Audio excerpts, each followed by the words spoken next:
जय हिंद दोस्तों। तो दोस्तों, आज की वीडियो में हम चर्चा करेंगे कुछ मैथ के बेसिक इंपॉर्टेंट क्वेश्चन जो आपके लिए बहुत ही इंपॉर्टेंट है। अक्सर ये वीडियो उनके लिए होने वाली है जो बच्चे कंपटीशन एग्जाम की तैयारी कर रहे हैं। तो देखो, अपना पहला क्वेश्चन क्या है। क्वेश्चन है, 4 अंकों की सबसे छोटी संख्या और 3 अंकों की सबसे बड़ी संख्या में कितना अंतर होता है। आपके सामने 4 ऑप्शन दिए हुए हैं। इन 4 ऑप्शन से कौन सा ऑप्शन इस क्वेश्चन का सही आंसर होगा, इसको हम देखेंगे। देखो, सबसे पहले क्या क्वेश्चन कह रहा है कि 4 अंकों की सबसे छोटी। सबसे पहले तो हमें ये याद ध्यान होना चाहिए कि छोटी और बड़ी संख्या क्या होती है। देखो, मैं बिल्कुल सिंपल साधारण भाषा में बताता हूँ कि सबसे छोटी संख्या अगर पूछे, जैसे इसमें पूछे 4 अंकों की, तो 4 अंकों की पूछे, सबसे पहले एक लगाना है। ठीक है। और कितना बच रहा है हमारे पास, 3 अंक और बच रहे हैं, तो 3 जीरो लगा दो। ये 4 अंकों की सबसे छोटी संख्या है। कौन सी? 4 अंकों की सबसे छोटी संख्या ये है।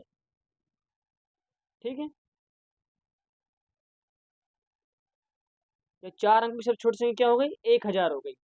अगर हमसे 2 अंकों की पूछे तो 2 अंकों कुछ नहीं करना, सबसे पहले एक लगाना है। उसके बाद जितना बचे जीरो लगा देना है। ठीक है, ये 2 अंक हो गए। तो 2 अंकों की सबसे छोटी संख्या कौन सी हो गई? 10 हो गई। ठीक है। तो क्वेश्चन क्या कह रहा है? क्वेश्चन कह रहा है 4 अंकों की सबसे छोटी संख्या कितनी होगी हमारे पास? 1000 हो गई। ठीक है। अब आगे क्या है? और 3 अंकों की सबसे बड़ी संख्या। अब सबसे बड़ी संख्या के लिए बिल्कुल आसान है, जितनी पूछे क्वेश्चन में उतनी बार 9 लगा दो। यहाँ 3 पूछा है तो इसमें 3 9 लगा दो। 999। 999 3 अंकों की सबसे बड़ी संख्या है। अगर हमसे एग्जाम में 2 अंकों की पूछे तो 2 बार 9 लगा दो। 2 बार क्या लगा दो? 9 लगा दो। तो 99। 99 2 अंकों की सबसे बड़ी संख्या है। ठीक है। अब देखो, हम इस क्वेश्चन को सोल्व करेंगे।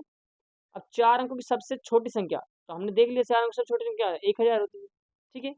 और 3 अंकों की सबसे बड़ी संख्या में कितना अंतर होता है।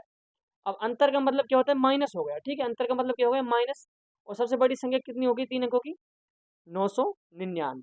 अब 1000 में से 999 माइनस करेंगे तो हमारे पास कितना बचा? हमारे पास बचा एक। और एक हमारा कौन सा ऑप्शन में? एक हमारा है डी। तो हमारा जो डी ऑप्शन है एक, ये हमारा सही हो जाएगा। ठीक है। तो मैं आशा करता हूँ कि आपको पहला क्वेश्चन अच्छे से समझ में आ गया होगा। इसी तरह हम नेक्स्ट क्वेश्चन चलते हैं। देखो, और नेक्स्ट क्वेश्चन क्या है। देखो, नेक्स्ट क्वेश्चन है, इनमें से प्राकृतिक संख्या है। इनमें से प्राकृतिक संख्या है।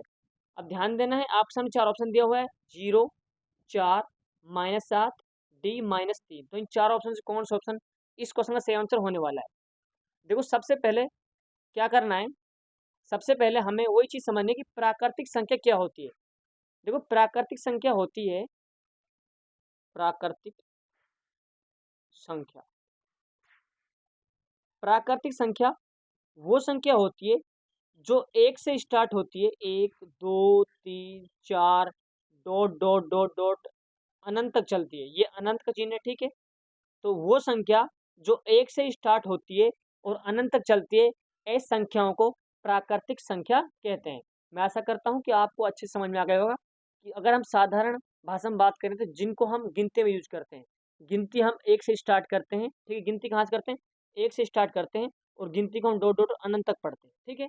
अनंत तक पढ़ते हैं। तो ये सभी क्या संख्या कैसे हैं? ये प्राकृतिक संख्या है। कितनी है? प्राकृतिक संख्या है। ठीक है। अब ध्यान देना क्वेश्चन में क्या है। इनमें से प्राकृतिक संख्या है 0। तो 0 का मैंने अभी जिक्र नहीं किया है कि 0 प्राकृतिक संख्या, 0 प्राकृतिक संख्या नहीं है, क्योंकि हम काउंटिंग एक से स्टार्ट करते हैं। तो ये तो हमारा आंसर क्या है? गलत है। ठीक है। इसके बाद 4। 4 क्या है? 4 एक प्राकृतिक संख्या है। 4 क्या है? एक प्राकृतिक संख्या को गिनती में काउंट करें, 1 2 3 4।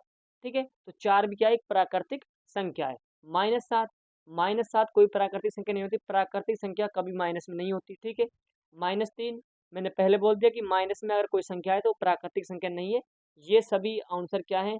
गलत हैं। तो हमारा ऑप्शन नंबर बी इस क्वेश्चन का सही आंसर हो जाएगा। ठीक है। इसके बाद हम चलते हैं क्वेश्चन नंबर हमारा लास्ट। ठीक है। देखो, मोस्ट इंपोर्टेंट क्वेश्चन है।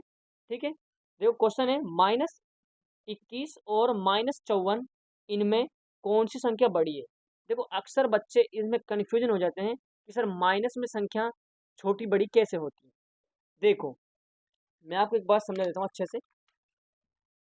माइनस में जितनी संख्या छोटी होती है, माइनस में जितनी संख्या छोटी होती है वो इतनी ही बड़ी होती है। बस इस बात को आप अच्छे से सुन लें। ठीक है। तो -21 -21 और -54 में से कौन सी संख्या बड़ी है? तो मैं बताऊँगा -21। इस बात को आप नोट कर लें, अगर एग्ज़ाम में कोई भी संख्या पूछे, जो संख्या माइनस में बड़ी है, वो सबसे छोटी होगी, जो सबसे छोटी है, वो सबसे बड़ी होगी, ठीक है? तो इस क्वेश्चन का सही आंसर क्या होगा? -21 होगा इस क्वेश्चन का सही आंसर। दोस्तों, मैं आशा करता हूँ कि ये 3 मोस्ट इम्पोर्टेंट क्वेश्चन हैं और मैं आशा करता हूँ मैं ऐसे ही क्वेश्चन आपके लिए लाया करूँगा। तो आप दोस्तों प्लीज़ मेरे चैनल को सब्सक्राइब कर लें और बेल आइकन को प्रेस कर लें, ताकि हर कोई आने वाली वीडियो का नोटिफिकेशन आपसे सबसे पहले पहुँच सके। Thank you.